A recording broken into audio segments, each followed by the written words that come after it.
Hershey creations presents day to day May 4. കൽക്കരി ഖനി തൊഴിലാളികളുടെ ദിനമായി ആചരിക്കുന്ന ഈ ദിവസം അന്താരാഷ്ട്ര അഗ്നിശമന ദിനം കൂടിയാണ്. 1767 ഇതേ ദിവസമാണ് കർണാടക സംഗീതത്തിലെ ത്രിമൂർത്തികളിൽ ഒരാളായ ത്യാഗരാജ സ്വാമികൾ തഞ്ചാവൂരിൽ ജനിച്ചത്. 1799 മൈസൂർ കടുവ എന്നറിയപ്പെടുന്ന ടിപ്പു സുൽത്താൻ മൈസൂരിലെ ശ്രീരംഗപട്ടണത്ത് വെച്ച് കൊല്ലപ്പെട്ടത് ഇതേ ദിവസമായിരുന്നു. 1903 മെയ് 4 ആദ്യമായി റോൾസ് റോയ്സ് കാറ് പുറത്തിറക്കിയത്. 1904 ഇതേ ദിവസമാണ് ഭാരത വിലാസ സഭ ആരംഭിച്ചത്. കേരള വ്യാസൻ എന്നറിയപ്പെടുന്ന കൊടുങ്ങല്ലൂർ കുഞ്ഞിക്കുട്ടൻ തമ്പുരാൻ അധ്യക്ഷനായിരുന്ന ഈ സഭ എല്ലാ വർഷവും തൃശൂർ പൂരത്തോട് അനുബന്ധിച്ച് കൂടിയിരുന്നു.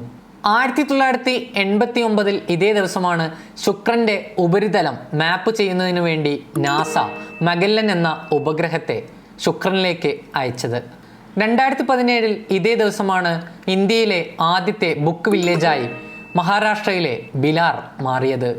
2021 ഇതേ ദിവസമാണ് മഹാത്മാഗാന്ധിയുടെ അന്ത്യനിമിഷങ്ങൾക്ക് സാക്ഷിയായ പേഴ്സണൽ സെക്രട്ടറി ആയിരുന്ന വി കല്യാണം ചെന്നൈയിൽ വെച്ച് അന്തരിച്ചത്.